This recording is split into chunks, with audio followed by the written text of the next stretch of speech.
দুর্নীতিবাজদের ধরতে নতুন করে আইন করার দরকার নেই, যে আইন আছে সেটা দিয়ে ব্যবস্থা নেবে সরকার, জানিয়েছেন আওয়ামী লীগের সাধারণ সম্পাদক ওবায়দুল কাদের। তিনি বলেন, রোদে বসে কষ্ট করছে, কোনো কিছুকে যেতে দিচ্ছি না, কোনো কিছুকে মানছি না। এই করারতে আমরা বেনজিরের অঢেল সম্পদ দেখে হতবাক হাইকোর্ট হতবাক দেখে আমি রুমিন ফারানা হতবাক কেন? সুপ্রিয় দর্শক শ্রোতা, আসসালামু আলাইকুম। দেশ এবং প্রবাসে, দূরে এবং কাছে যে যেখান থেকে আমার এই ভিডিওটির সাথে সংযুক্ত হয়েছেন সকলকে আন্তরিক শুভেচ্ছা, অভিনন্দন। দর্শক, শুরু থেকে সংবাদ শিরোনাম দেখেছেন, এখন আপনাদেরকে দেখাবো বিস্তারিত। দর্শক, আজকের এই ভিডিওটি খুবই ইম্পর্টেন্ট এবং গুরুত্বপূর্ণ। আপনারা যারা আমার এই ভিডিওটির সাথে সংযুক্ত হয়েছেন সকলকে অনুরোধ করব পুরো ভিডিওটি কন্টিনিউ করবেন, তাহলে এমন কিছু তথ্য আছে আপনারা ভিডিওর শেষ অংশে দেখতে পারবেন। দর্শক, শুরু থেকে আপনারা যে ভিডিও ক্লিপটা দেখেছেন, সেতুমন্ত্রী ওবায়দুল কাদের সাহেব বলছিল দুর্নীতির বিরুদ্ধে কোনো টলারেন্স, জিরো টলারেন্স, কোনো কাউকে দুর্নীতির বিরুদ্ধে কাজ করতে দেওয়া হবে না এবং দুর্নীতির জন্য নতুন করে আইন ব্যবস্থা করতে হবে না, যে আইনে কেউ ছাড়া পায়।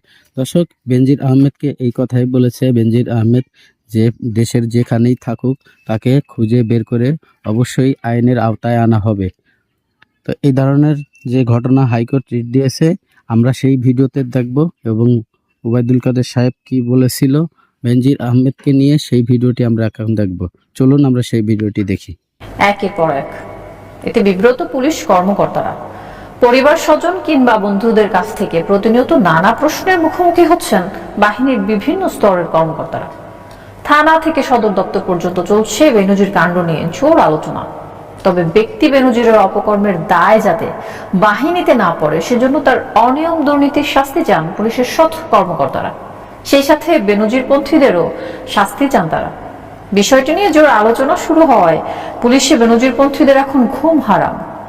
সাবেক আইজিপির বিভিন্ন অপকর্মের সাক্ষী পুলিশ কর্মকর্তাদের মাঝে দেখা দিয়েছে আতঙ্ক। আতাউর রহমানের রিপোর্ট, জানাচ্ছেন। দুর্নীতিবাজদের ধরতে নতুন করে আইন করার দরকার নেই, যে আইন আছে সেটা দিয়ে ব্যবস্থা নেবে সরকার, জানিয়েছেন আওয়ামী লীগের সাধারণ সম্পাদক ওবায়দুল কাদের। তিনি বলেন, দুর্নীতিবাজদের বিচার করার সাহস বিএনপির ছিল না, শেখ হাসিনার আছে। সকালে দলের কেন্দ্রীয় কার্যালয়ে যৌথ সভায় তিনি এসব কথা বলেন। বিস্তারিত বুলবুল আহমেদের প্রতিবেদন। সকালে রাজধানীর বঙ্গবন্ধু অ্যাভিনিউয়ে আওয়ামী লীগের কেন্দ্রীয় কার্যালয়ে দলটির কেন্দ্রীয় নেতাদের সাথে ঢাকা মহানগর উত্তর দক্ষিণ জেলা আওয়ামী লীগ এবং সব সহযোগী সংগঠনের সভাপতি সাধারণ সম্পাদকদের যৌথ সভা অনুষ্ঠিত হয়। এতে যোগ দেন আওয়ামী লীগের সাধারণ সম্পাদক ওবায়দুল কাদের। এ সময় তিনি বলেন, কাউকে সুযোগ দিতে এবারের বাজেট দেওয়া হয়নি। এ বাজেটের মাধ্যমে দুর্নীতির লাগাম টেনে ধরা হবে। এই বাজেটটা করা হয়েছে রাঘব বোয়ালদের লুটপাট বন্ধ করার জন্য, লুটপাটের জন্য। এই যে বিএনপি যে লুটপাটের রাজত্ব সৃষ্টি করেছিল এবং দেশকে ধ্বংসের দ্বার প্রান্তে নিয়ে গিয়েছিল, অন্ধকার গব্য থেকে শেখ হাসিনা এই দেশকে উদ্ধার করেছে। প্রস্তাবিত বাজেট প্রসঙ্গে বিএনপি নেতাদের মন্তব্যের কঠোর সমালোচনা করেন ওবায়দুল কাদের। বলেন, দুর্নীতির বিরুদ্ধে বিএনপি কথা বলতে না পারলেও আওয়ামী লীগ সবসময় বিচার করেছে।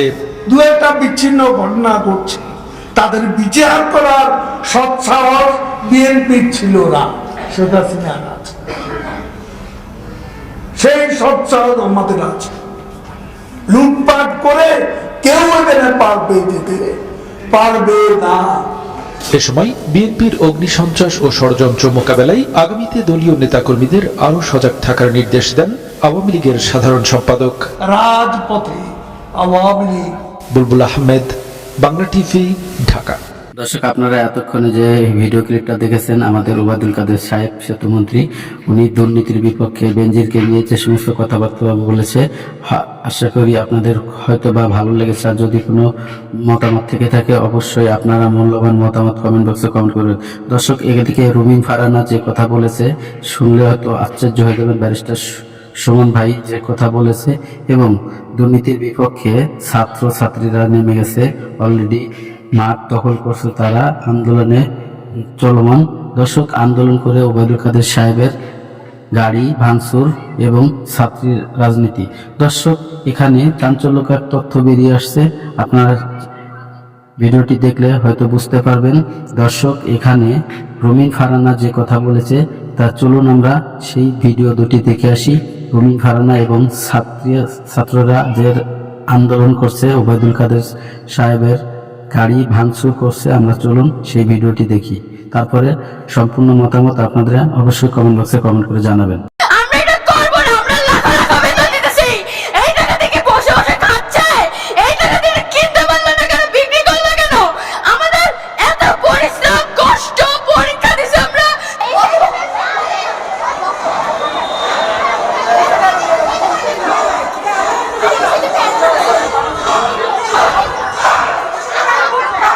স্টুডেন্টের মা আছে তো বাড়িতে, বাচ্চাটা আনতে দেয়।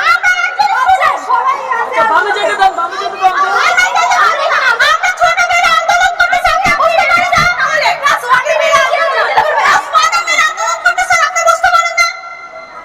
জানে যেতে দাও।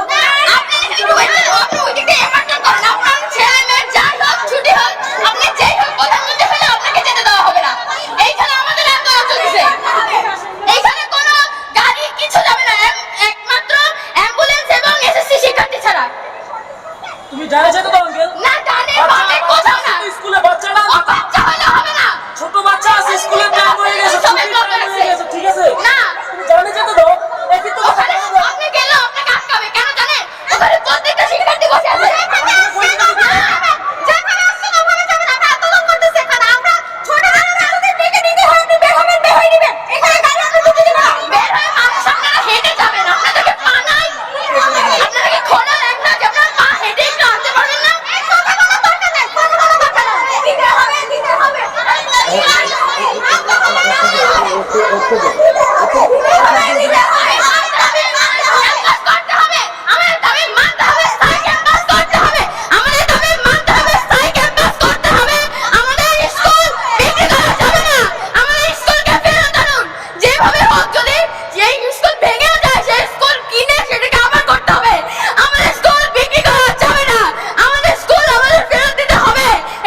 ভবিষ্যতের অনেক মূল্যবান একটা জিনিস, এটা আমাদের না থাকলে আমরা বড় হয়ে কোনো কাজ করতে পারবো না, রাস্তায় রাস্তায় পড়ে থাকবো।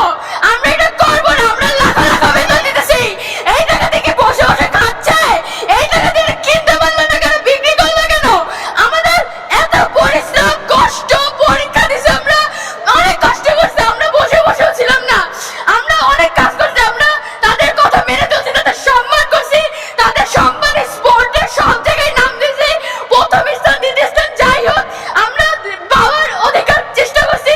অন্যান্য স্কুলকে হারায় আমাদের স্কুল অনেক নাম করছে, কিন্তু এখন যদি সেই নাম ধুলোয় মিশে যায় তাহলে তো আমাদের মান সম্মান সব চলে যাবে।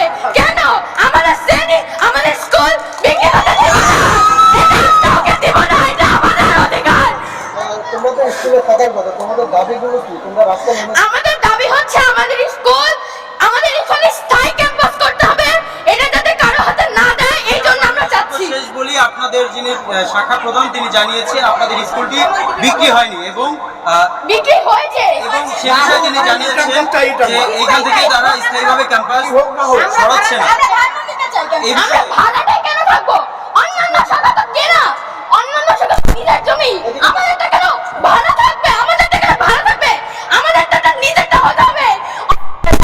আমরা দিল্লি আমাদের স্কুল বেনজিরের অঢেল সম্পদ দেখে হতবাক হাইকোর্ট। হাইকোর্ট হতবাক দেখে আমি রুমিন ফারহানা হতবাক। এখন দেখছি গণমাধ্যম দুদকের কাজ করে দিচ্ছে কোন কোন ক্ষেত্রে, যেটুকু সুযোগ তারা পায়। ব্যারিস্টার রুমিন ফারহানা আপনার কাছে আসতে চাই। জনাব সোহরাব হাসান বললেন যে আসলে সদিচ্ছার অভাব, সব সরকারের আমলে একটি সদিচ্ছার অভাব ছিল, সক্ষমতা সদিচ্ছা দুটিই দরকার, এবং অর্থনীতিকে আসলে এই দুর্নীতি কতটা ক্ষতিগ্রস্ত করে। আইনজীবী, আপনি একজন আইনজীবী, আপনি সেই দৃষ্টিকোণ থেকে কি বলবেন? আমি দুজনের কথার একটু একটু জবাব দিব। কাউসার ভাই বলেছেন যে এই তো হাওয়া ভবনে এত দুর্নীতি হয়েছে, কেউ তো ধরতে পারেনি। মজার ব্যাপার হচ্ছে এর মধ্যে 2 বছর 111 সরকার, যারা মোস্ট হোস্টাইল সরকার ছিল বিএনপির ব্যাপারে, তারাও হাওয়া ভবনের ব্যাপারে বহু তন্ন তন্ন করে খুঁজেছে, কোনো দুর্নীতি পায়নি। বাদ দেন 111 সরকার, আওয়ামী লীগ আজকে 16 বছর ক্ষমতায়, তারাও হাওয়া।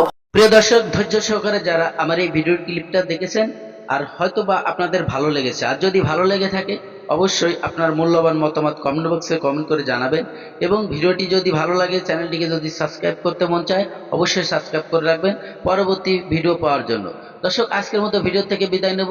সবাই ভালো থাকবেন, সুস্থ থাকবেন। আল্লাহ হাফেজ।